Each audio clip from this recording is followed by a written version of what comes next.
dear Virgos, this is Annette with Annette's Astrology Corner, and this is your energetic reading for June 2016. So when June starts out, your ruler is going to be in Taurus. It's going to be in Taurus until the 12th, and then Mercury goes into Gemini from the 12th to the end of the month. So when Mercury's in Taurus, what you're thinking about is what you value, the ways to attain what you value, especially if we have this Sun and Venus conjunction. You're really going to be thinking about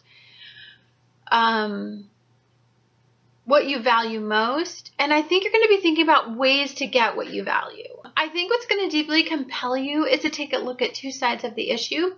I think you're very intuitive, but you're very logical and rational as well. And so when you're looking at the duality of what you're intuitively guided to receive in this energy, as far as an information or as far as an insight, I think you're also going to be taking a look at just how rational and logical it all is, like how it fits into the big picture. When Mercury goes into Gemini, it's in its home energy. You're going to feel really great about this transition. You're going to be able to easily adapt to whatever energy is stimulating you. You're going to have a very quick mind. You're going to be very attentive to the details. This is all going to be you're going to be very agile mentally in this energy. I like to talk about the energies if they have a consistent kind of, if they stick around for a few days. I kind of want to tell you what's going on with your energy source. So from the 1st until the 7th, Mercury in Taurus is going to be involved in a grand Earth trine. And this is going to compel you to ground some of what you need and you desire into the big picture. Like, you have to think about the big picture when you're thinking about what you desire and what types of relationships you want to establish. You're going to be very compelled to look very long term at the very big picture of that. From the 1st to the 15th, Mercury in Taurus is going to go into Gemini later on. It's going to be opposing Mars in Scorpio. This has a lot to do with thinking through on a day-to-day level the requirements that's going to be necessary for you to take on a new path, for you to go in a different direction, for you to commit at a different level to some sort of career aspiration, some sort of recognition that you're desiring. You're going to have to have a mindset that you're going to have to make a commitment on a day-to-day level to achieve something. From the 1st to the 5th, Mercury in Taurus is going to be involved in that grand Earth trine. So you're going to be trining the North Node, trining Jupiter, trining Pluto. Again, this is going to start to build up what you identify with on a very grand scale. You're going to feel very authentic about what you're connecting with, and then you're going to want to take some risks in that energy. They're very calculated risks, and they're very intuitively guided as well. From the 2nd to the 12th, Mercury in Taurus, which is going to go into Gemini, is sextiling Chiron in Pisces. To me, this suggests that relationships, significant bonds and unions that you establish during this time, first of all, have the ability to stand the test of time. But then second of all, it has the ability to start to bring forth some of the aspirations that you desire in your life. Now, remember that relationships don't have to mean that significant relationship, that traditional relationship. What it can mean in this energy is it can mean, the relationships that help you achieve some sort of financial security or some sort of recognition or some sort of career aspiration as well. That's highly possible. Whatever it is, it's putting you on the right path karmically. You're kind of walking away from this like old cycle that no longer serves you. And there's a very optimistic, hopeful mindset as you move forward. From the 14th to the 25th, we have two energies. Mercury is going to be in Gemini at that time.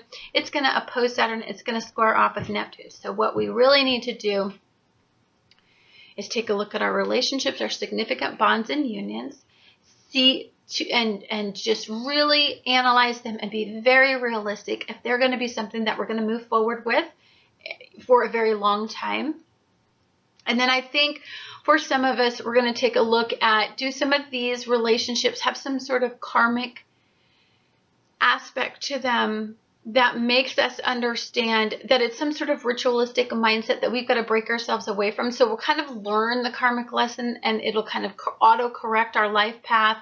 And I think it will bring us out of some of these like generational type mindsets that we've been in for some time, influenced by. Then we get to the 16th to the 27th. Mercury in Gemini is going to square off with Jupiter.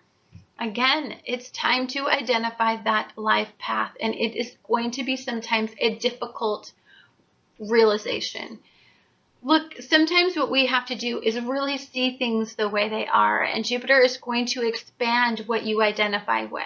So for some of you, the situation can be, boy, I used to identify with that. I don't anymore. The square is, that doesn't feel like me anymore. What I'm identifying is this career life or this path over here, and you're going to kind of separate the old sense of self from the new sense of self, and that type of energy, very dualistic type energy. And then from the 22nd to the end of the month, Gemini and Mercury in Gemini squares off with Chiron. Chiron is going to go retrograde at this time. So come on, guys, this is about really being honest about the wounds that you've attained during these relationships. The wounds these karmic wounds that you need to nurture, and you need to be very, very realistic about. How we take care and tend to our own wounds, maybe we're so used to tending to everybody else's wounds, we're not really karmically aligning with the way that we tend to our own. And so in this energy, you're going to learn that you come first. You're going to identify that you have needs and you have wants and you come first. This energy is about putting a Virgo first. Virgos are the most selfless creatures out there, and they continually selflessly give without a whole lot of benefit coming back to them. You're going to have the realization that what you identify with is you have a very big sensitivity as well that needs to be attended to. Then on the 24th through the 29th, Mercury in Gemini is then going to be deliciously aspected by Uranus in Aries, which means that you're going to be making some very powerful changes with the sense of self. They are going to be, you're going to free and liberate some of your mindsets in this. You're going to individualize yourself, and you're going to be able to be completely authentic in this energy. This is an energy that really does the auto-correcting. By the end of the month, you kind of go through a little journey, and then you get that straight, narrow road. Now, we have on the 4th a new moon in Gemini, which is going to be conjunct with Venus in Gemini. This is about putting you on that right path. It is a glorious event for you because your ruler is involved in an Earth trine.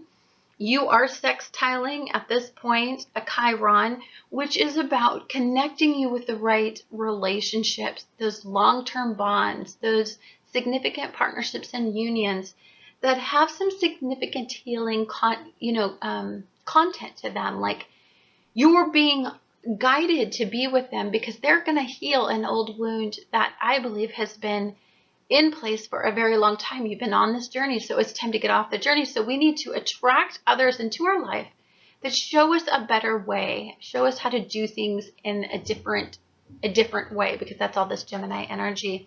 It's, it brings back desire in your life. It brings back pleasure. It brings back, an acceptance of the duality of situations, adaptability, versatility in this energy. On the 12th, we have Mercury moves into Gemini. Mercury is going to be your ruler. It is in Gemini. It's home energy. I believe that when it goes home, you feel a lot more authentic. Your career, life path, destiny is very, very precise at this point.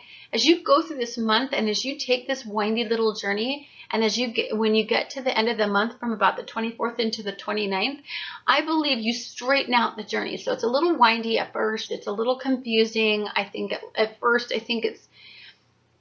there's a little bit of duality, and so you're going to try to decipher that. This is also the first quarter of the moon, and your ruler is going to be in a lovely sextile with Pisces. It's going to be in an opposition with Mars and Scorpio. If you are involved in an intensity in this first quarter of the moon, first quarters of the moon are crossroads. I believe it's kind of like a decision that we make. Is what we're doing, is the seeds that we're planting, are they growing? You know, do I have the right amendments? Do I have the right fertilizer? Do I have the right amount of water? You're going to assess that. And so at that first quarter of the moon, you need to take a look at what you're being compelled to take a look at, what you intensely feel about this. And this is going to be something that impacts your day-to-day lifestyle. Again, Chiron's trying to heal these old wounds, and it's trying to really add some beauty and some healing to your life. And so it could mean that you just need to change the way that you think. You're always looking for something that's not there. You're always looking for something hidden that could hurt you, or you're always looking for something that might disappoint you. And, you know, that is really just a kind of a mentally sick kind of process, because you're so used to being disappointed that you're kind of have this PTSD response. The healing comes from, you know what, there really isn't nothing. The situation is what it is.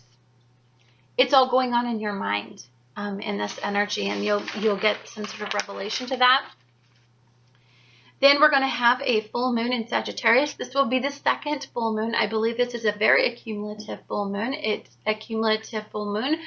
So there is some sort of message between May and June that you will have some sort of an accumulative effect about where you live, what type of real estate. Does your home life reflect what you desire on a very deep level?